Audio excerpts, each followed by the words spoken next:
Hello दोस्तों, good morning. स्वागत है एक बार फिर से आप सभी का एमजेटी एजुकेशन में। दोस्तों आज है 27 जनवरी और आज की वीडियो में हम लोग बात करेंगे 27 जनवरी 2024 के मोस्ट इंपॉर्टेंट करंट अफेयर के क्वेश्चंस के बारे में। पूरी वीडियो ध्यान से देखिएगा। आज बहुत ज्यादा डिटेल्स के साथ कंटेंट है। आज हर एक क्वेश्चन में बहुत ज्यादा कंटेंट है, तो आपको बहुत ही केयरफुली और एंड तक वीडियो को देखना होगा बिना एक भी पॉइंट स्किप किए हुए। तो चलिए शुरुआत करते हैं। सबसे पहले क्विकली 1 मिनट के अपने रिवीजन से, जो कल हम लोगों ने पढ़ा था उसको 1 मिनट में हम लोग रिकॉल करेंगे, फिर आगे बढ़ेंगे। तो अभी 25 जनवरी को दोस्तों राष्ट्रीय पर्यटन दिवस मनाया गया, साथ ही साथ राष्ट्रीय मतदाता दिवस भी मनाया जाता है। और इसके अलावा ओडिशा राज्य सरकार ने दुनिया की पहली मेलानेस्टिक टाइगर सफारी स्थापित करने की घोषणा की है। ऑनलाइन सुरक्षा विधेयक को मंजूरी मिल चुकी है श्रीलंका में। इसके अलावा नासा ने X-59 नाम से supersonic jet son of Concorde launch करने की घोषणा की है। नई दिल्ली में कौशल भवन का उद्घाटन किया गया राष्ट्रपति द्रौपदी मुर्मू जी के द्वारा। और कर्नाटक के मुख्य न्यायाधीश प्रसन्ना बी वराले को सुप्रीम कोर्ट में एज ए जज प्रमोट किया गया। और अभी कैमरून नाम का अफ्रीकी देश है, यहाँ पर बच्चों के लिए दुनिया का पहला मलेरिया टीका लॉन्च किया गया है। सऊदी अरब ने रियाद में अपना पहला अल्कोहल स्टोर खोलने की घोषणा की है। उत्तर प्रदेश राज्य सरकार ने अपना 75वां राज्य स्थापना दिवस मनाया 24 जनवरी 2024 को। और इंटरनेशनल वुसु फेडरेशन के द्वारा रोसी बीना को, जो कि मणिपुर की रहने वाली हैं, वुसु चैंपियन हैं, इनको सर्वश्रेष्ठ महिला वुसु खिलाड़ी नामित किया गया है। ये टॉप 10 करंट अफेयर के क्वेश्चंस थे कल की वीडियो से, जिनका आपने किया है क्विकली रिवीजन, वो भी सिर्फ 1 मिनट में। अब बात करेंगे हम लोग आज की करंट अफेयर की, लेकिन उससे पहले मैं आपको बता दूं, एमजेटी ऐप पर आप जाकर इसकी पीडीएफ और क्विज प्राप्त कर सकते हो डेली के डेली। एमजेटी ऐप पर ही दोस्तों हमारे वीडियो कोर्सेज और ई बुक्स आपको मिलेंगे, तो आप उनका भी लाभ उठा सकते हैं। शुरू करते हैं। पहला क्वेश्चन, 26 जनवरी 2024 को मनाए गए 75वें गणतंत्र दिवस की थीम क्या रखी गई थी? आज मैं आपको 26 जनवरी 2024 यानी गणतंत्र दिवस समारोह पर हर वो एक पॉइंट बताने वाला हूं जो आपके एग्जाम के प्रोस्पेक्टिव से इंपॉर्टेंट है। तो आप बहुत ही केयरफुली देखिएगा। आज की वीडियो डेडिकेटेड है गणतंत्र दिवस पर। आप सबको पता है 75वां इस बार का गणतंत्र दिवस था। 74 साल कंप्लीट हो चुके हैं, 75वें में हम लोग शुरुआत कर चुके हैं। और इस बार की थीम रखी गई है भारत लोकतंत्र की मृतिका, भारत लोकतंत्र की मातृका। तो ये इस बार का रिपब्लिक डे का थीम था। थीम आपको याद रखना है। इसके अलावा क्या कुछ बातें हुई दोस्तों? 26 जनवरी 1950 को संविधान जब लागू हुआ था, तो उसी के बाद भारत को गणराज्य घोषित कर दिया गया, यानी रिपब्लिक घोषित कर दिया गया। रिपब्लिक का मतलब क्या होता है?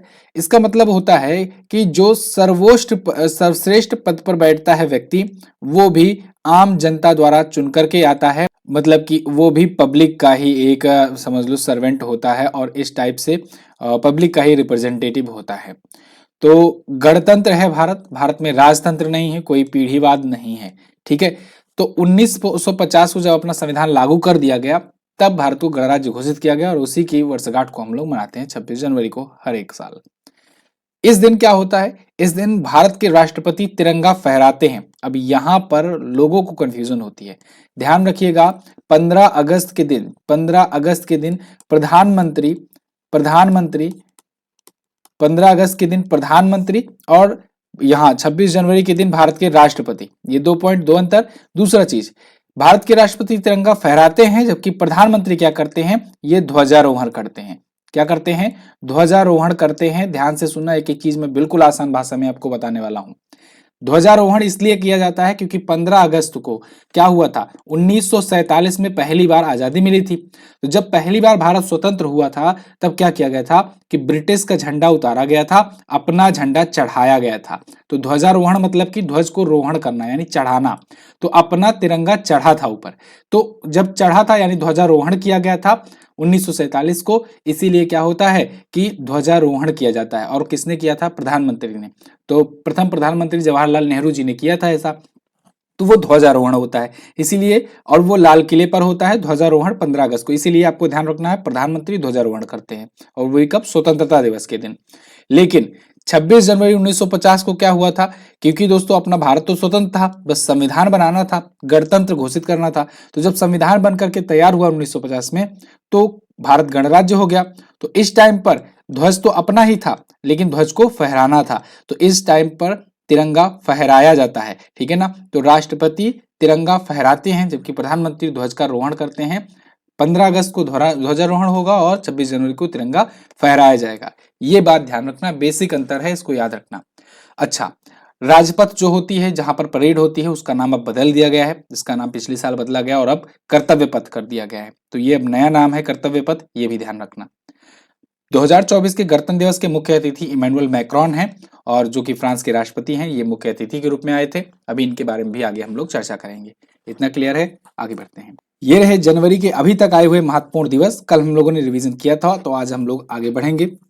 अगला क्वेश्चन, भारत में 75वें गणतंत्र दिवस पर मुख्य अतिथि के रूप में किसे आमंत्रित किया गया? तो दोस्तों, मुख्य अतिथि इस बार थे इमैनुअल मैक्रॉन। इमैनुअल मैक्रॉन, जैसा कि आप जानते हो, ये फ्रांस के राष्ट्रपति हैं वर्तमान, और ये आए हुए थे इस बार भारत के मुख्य अतिथि के रूप में। भारत किसी न किसी को मुख्य अतिथि के रूप में इनवाइट करता है। कभी कभी एक देश के रिप्रेजेंटेटिव होते हैं, कभी कभी किसी संगठन के भी रिप्रेजेंटेटिव्स को बुला लिया जाता है। जैसे फॉर एग्जांपल कोविड से पहले आसियान सदस्य देशों को बुलाया गया था। तो यहाँ पर इमैनुअल मैक्रॉन को इस बार बुलाया गया है। पिछली बार अगर बात करें तो अब्देल फतेह अल सीसी आए थे, मिस्र के राष्ट्रपति। ये 2023 के मुख्य अतिथि थे, और 2024 के हैं इमैनुअल मैक्रॉन। पहले तो जो बाइडेन को इनवाइट किया गया था, लेकिन जो बाइडेन जो है अपना कैंसिल कर दिए दौरा। उनके यहाँ भी चुनाव वगैरह लगा हुआ है, तो यहाँ पर इमैनुअल मैक्रॉन को भेजा गया फिर इनविटेशन, और इन्होंने एक्सेप्ट कर लिया और ये आए हुए। तो यहाँ पर राष्ट्रपति जो के द्वारा इनकी मतलब समझ लो गेस्ट के रूप में इनका स्वागत सत्कार किया जाता है, जो भी अतिथि आते हैं। ये आए भारत में कई जगह घूमने भी गए। अंबर किला, जंतर मंतर, जयपुर में हवा महल, यहाँ सब जगह ये गए, फोटो वगैरह खिंचवाए। फिलहाल कर्तव्य पथ पर परेड होती है, और उस परेड को भी ये देखते हैं। 21 तोपों की सलामी दी जाती है। 21 तोपों की सलामी दी जाती है यहाँ पर गणतंत्र दिवस पर। इसके अलावा भी इस बार की खास गणतंत्र दिवस की खास बात ये रही, इस बार महिलाओं को ज्यादा वरीयता दी गई। मतलब हर एक परेड में जो लीड रोल था वो विमेन सैन्य कर्मियों के द्वारा, महिला सैन्य कर्मियों के द्वारा ये किया जा रहा था। और महिला पुलिस कर्मियों को भी इनवाइट किया गया था। जितने भी पुलिस बल है उनको इनवाइट किया गया था। सेनाओं के पुलिस बल को भी यहाँ पर परेड के लिए इनवाइट किया गया था। कर्तव्य पथ, जिसका पहले राजपथ नाम था, अब कर्तव्य पथ हो गया है। यहाँ पर पहली परेड 1955 में हुई थी, और 1955 में मुख्य अतिथि किसे बुलाया गया था पता है? पाकिस्तान के गवर्नर जनरल मलिक गुलाम मोहम्मद को बुलाया गया था। ये पाकिस्तान के गवर्नर जनरल थे उस टाइम पर, मलिक गुलाम मोहम्मद। तो ये मुख्य अतिथि के रूप में आए थे। ओके, आगे बढ़ते हैं। वर्ष 2024 में कुल कितने लोगों को पद्मश्री पुरस्कार से सम्मानित किया गया? अगेन एक महत्वपूर्ण क्वेश्चन। पद्म पुरस्कारों की घोषणा दोस्तों गणतंत्र दिवस की पूर्व संध्या पर होती है। ध्यान रखना, गणतंत्र दिवस की पूर्व संध्या पर, गणतंत्र दिवस की पूर्व संध्या पर घोषणा होती है। पूर्व संध्या पर घोषणा होती है, ठीक है ना? पूर्व संध्या पर। इसका मतलब आप कह लो 25 जनवरी को, लेकिन 25 जनवरी हम लोग नहीं कहते हैं। हम लोग एक बढ़िया भाषा में गणतंत्र दिवस की पूर्व संध्या कहते हैं, ठीक है? तो यहाँ पर इस बार भी पद्मश्री और पद्म पुरस्कारों की घोषणा हुई। मतलब जितने भी नागरिक सम्मान है उसके बारे में बातचीत कही गई। तो यहाँ पर इस बार 5 लोगों को पद्म विभूषण से, 17 व्यक्तियों को पद्म भूषण से, 110 को पद्मश्री से, और टोटल 132 व्यक्तियों को सम्मानित किया गया पद्म पुरस्कारों से। तो यहाँ पर पद्मश्री पूछा गया है, तो इस क्वेश्चन के हिसाब से अगर आंसर देखा जाए तो पद्मश्री से सम्मानित किया गया कितने लोगों को? 110 व्यक्तियों को। क्लियर है ना? याद रहेगा? चलो डिटेल में देखते हैं। यहाँ पर देखो 5 पद्म विभूषण जो है सम्मानित, इनका नाम आपको याद रखना है। क्यों? क्योंकि ये सबसे ज्यादा पूछे जाते हैं। पद्म विभूषण जो है ये बड़ा सम्मान है भाई, दूसरा सर्वोच्च नागरिक सम्मान है। अच्छा, एक चीज और, नागरिक सम्मान किसे कहते हैं इसको भी समझ लो। नागरिक सम्मान किसे कहते हैं? देखो, नागरिक सम्मान भारत में है 4 नागरिक सम्मान होते हैं, 3 पद्म पुरस्कार होते हैं। कैसे? एक होता है भारत रत्न, भारत का सर्वोच्च नागरिक सम्मान है भारत रत्न, तो वो सबसे टॉप पर रहता है।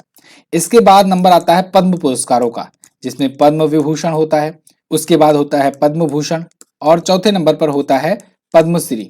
तो 3 तो हो गए ये पद्म पुरस्कार जिन्हें कहा जाएगा, और एक होता है भारत रत्न। ये चारों मिलकर के कहलाते हैं नागरिक सम्मान, सिविलियन अवार्ड। तो इस बार पद्म विभूषण सम्मानित किया गया वैजयंती माला बाली को, और इसके अलावा कनिदेला चिरंजीवी को, इसके अलावा एम वेंकैया नायडू को, पूर्व उपराष्ट्रपति रहे हैं, इसके अलावा बिंदेश्वर पाठक जी को, और पद्म सुब्रमण्यम जी को। तो इन 5 व्यक्तियों को सम्मानित किया गया है पद्म विभूषण से। 17 पद्म भूषण से सम्मानित किया गया है। ये लिस्ट आपके सामने है। यहाँ पर ये स्टार लगा है, इसका मतलब है कि ये मरणोपरांत पाए हुए हैं, ठीक है ना? बाकी सभी जो है ये अभी जीवित हैं। 110 पद्मश्री अवार्डी हैं, 30 विमेन अवार्डी हैं, 30 महिलाओं को मिला है, 9 को मरणोपरांत अवार्ड दिया गया है। यहाँ पर भी सेम चीजें लिखी हुई है और मैंने आपको इसके बारे में बता ही दिया है। तो एक भारत रत्न भी मिला है, इस पर मैंने अलग से आपको वीडियो भी दी हुई है और मैंने कल क्वेश्चन भी कवर कराया था। तो भारत रत्न से विजेता इस बार के कौन है, तो आप बताओगे कर्पूरी ठाकुर जी।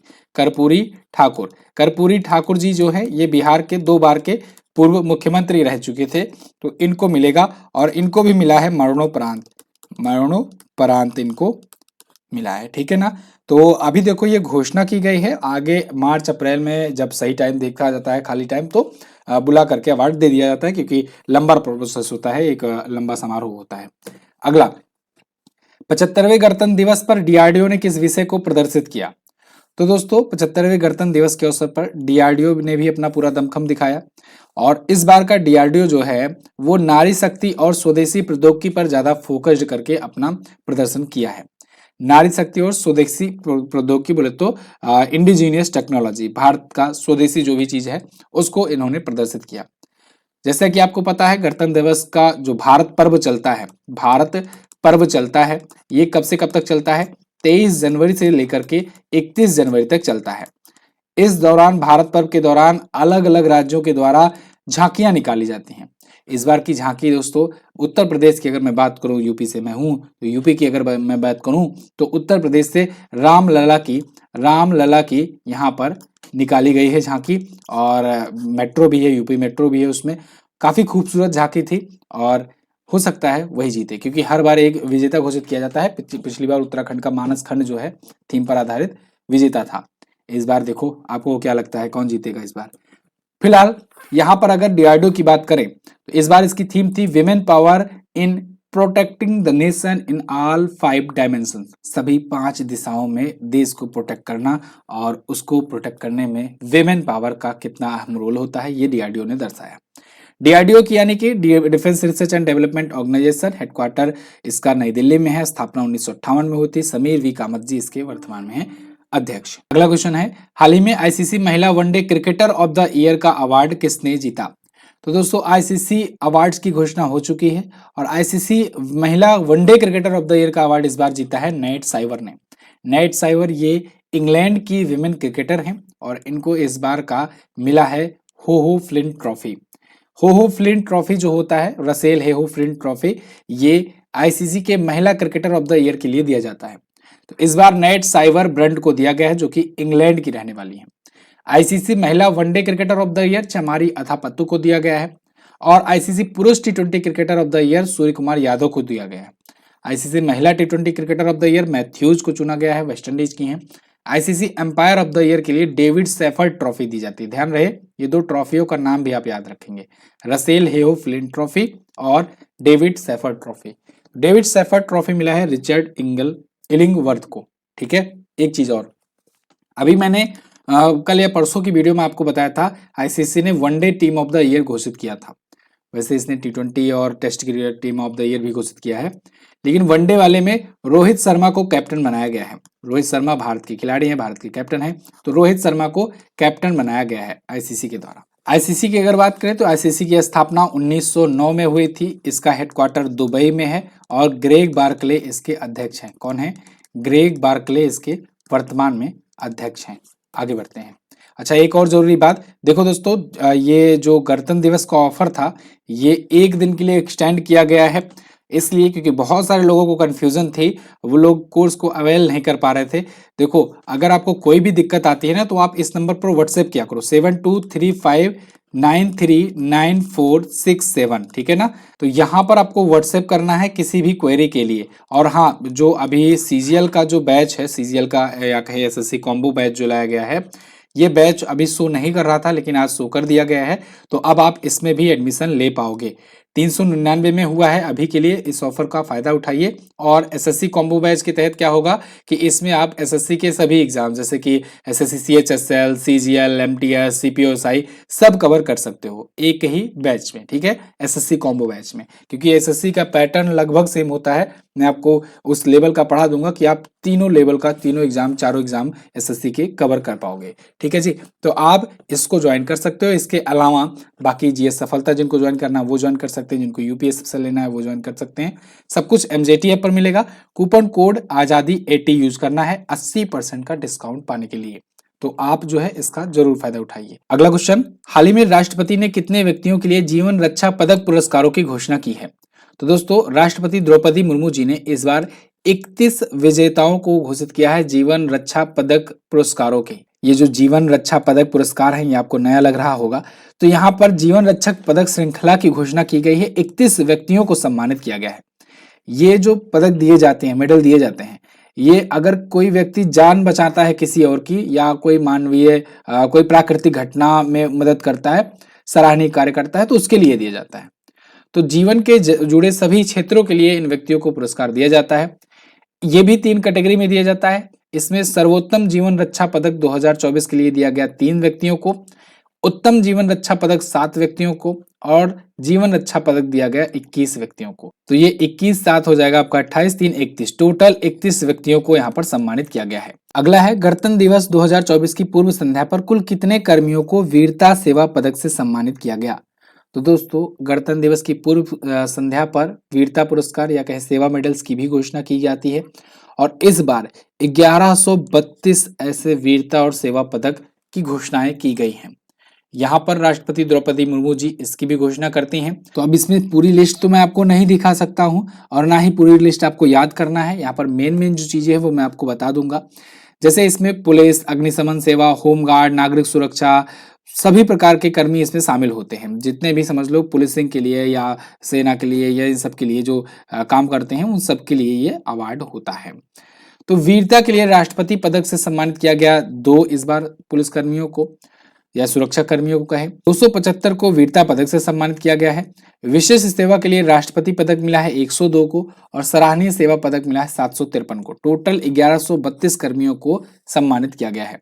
अब यहाँ पर राष्ट्रपति पदक जिसे मिला है ये इंपॉर्टेंट है, तो इसको आप याद रखिएगा, यहाँ से पूछा जा सकता है।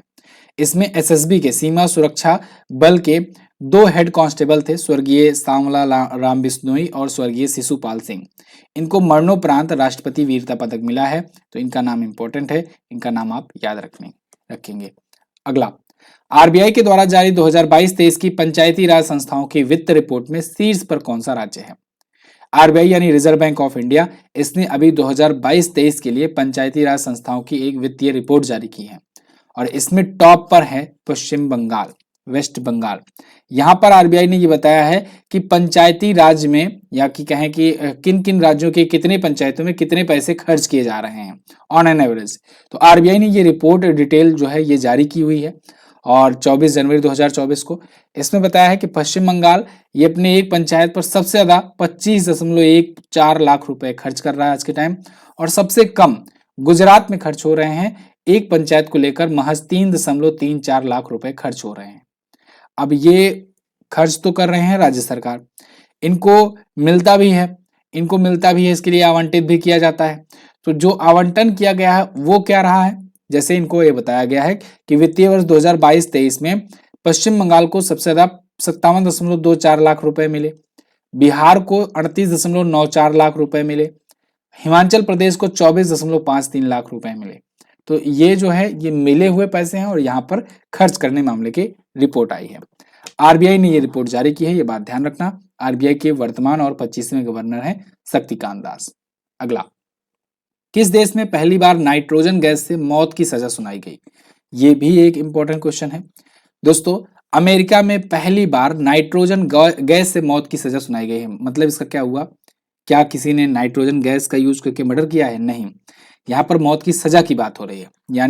यानी ऑफिशियल तरीके से कोर्ट के द्वारा, वहां की अमेरिका की अदालत के द्वारा नाइट्रोजन गैस से मौत की सजा सुनाई गई है। मतलब जो फांसी की सजा होती है ना, जैसे अपने यहाँ फांसी की सजा होती है तो फांसी पर लटकाया जाता है, तो वैसे अमेरिका वगैरह में गैस के चेंबर में छोड़ दिया जाता है। तो यहाँ पर पहली बार नाइट्रोजन गैस से किसी व्यक्ति को मृत्यु की सजा दी गई है, जिससे कम से कम तकलीफ हो। अब ये क्लियर नहीं है कि ये लोग गैस के रूम में इनको छोड़े थे या फिर इनको गैस सुंघाया गया जबरदस्ती, जैसा भी हो। फिलहाल यहाँ पर कुछ इस प्रकार से सीट बेल्ट वगैरह देख करके यही लगता है कि इनको गैस जो है वो जबरदस्ती दी गई होगी, मतलब इनको रूम में नहीं जबरदस्ती गैस दी हुई होगी। तो ये है वो अपराधी, मौत की सजा जिसे मिली हुई थी, और इसने भी एक हत्या की थी और इसी के जुर्म में हुआ था। तो हालांकि ये सुप्रीम कोर्ट में भी अपना लास्ट मिनट अर्जी दायर किया था, लेकिन वो खारिज कर दिया गया और फिर से मौत की सजा सुनाई गई। तो नाइट्रोजन गैस से मौत की सजा इसको सुनाई गई है। नाम था इसका केनेथ स्मिथ। क्या नाम था? Kenneth Smith. तो अमेरिका के अल्बामा राज्य में इसे सजा दी गई है। अगला, हाल ही में $3 ट्रिलियन की पहली सॉफ्टवेयर कंपनी कौन बन गई है? तो दोस्तों आज के टाइम पर $3 ट्रिलियन की केवल और केवल 2 ही कंपनियां हैं, जिसमें पहली कंपनी तो एप्पल बनी थी, फर्स्ट कंपनी बनी थी। दूसरी कंपनी बन गई है माइक्रोसॉफ्ट। लेकिन माइक्रोसॉफ्ट चूंकि एक सॉफ्टवेयर कंपनी है, इसीलिए ये पहली सॉफ्टवेयर कंपनी बन गई है जो $3 ट्रिलियन की मार्केट कैपिटलाइजेशन को पार की है। यहां पर आप देख पाओगे ये हैं टिम कुक। तो टिम कुक कौन है? ये एप्पल के सीईओ हैं। किसके? एप्पल के सीईओ हैं। ये हैं सत्या नडेला, भारतीय मूल के हैं सत्या नडेला। और ये कौन है? ये है माइक्रोसॉफ्ट के सीईओ। ठीक है, तो माइक्रोसॉफ्ट से पहले एप्पल जो था, यही केवल world's only one company to hit $3 trillion market value था। इकलौती ऐसी कंपनी थी जो $3 ट्रिलियन की मार्केट कैप वाली थी, एप्पल। लेकिन अब यहां पर माइक्रोसॉफ्ट भी आ गई है। तीसरे पर सऊदी अरामको है जो 170.79 लाख करोड़ के साथ तीसरे पायदान पर है वैल्यूएशन के मामले में। ठीक है, टॉप पर 250 लाख करोड़ के साथ एप्पल है। यहाँ पर लाख करोड़ में दिया गया है। ट्रिलियन में अगर बात करें तो यही दोनों है। आगे माइक्रोसॉफ्ट की अगर बारे में बात करें तो बिल्लू भाई बिल गेट्स ने इसकी स्थापना की थी। इसका हेडक्वार्टर अमेरिका में ही है और इसके सीईओ हैं सत्या नडेला, भारतीय मूल के हैं। तो ये थे टॉप 10 करंट अफेयर के क्वेश्चंस। आज बहुत ज्यादा डाटा था, बहुत ज्यादा डिटेल थी, तो आई होप आपको काफी यूजफुल लगी होगी आज की वीडियो। कमेंट करके हमें बताइएगा जरूर।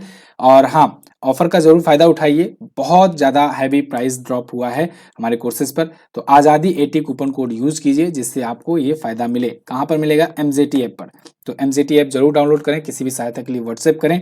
टेलीग्राम पर आपको पीडीएफ दी जाती है, तो टेलीग्राम से पीडीएफ डाउनलोड कर लिया करो। महामैराथन की सभी पीडीएफ भेज दी गई है, तो महामैराथन की पीडीएफ जाकर के आप डाउनलोड कर लो यहाँ से भाई। कल मैंने क्वेश्चन पूछा था, अंतर्राष्ट्रीय शिक्षा दिवस मनाने की शुरुआत कब से हुई थी? 2019 से हुई थी। 1992 में विवादित मस्जिद बाबरी मस्जिद विध्वंस के समय देश के प्रधानमंत्री थे PV नरसिम्हा राव।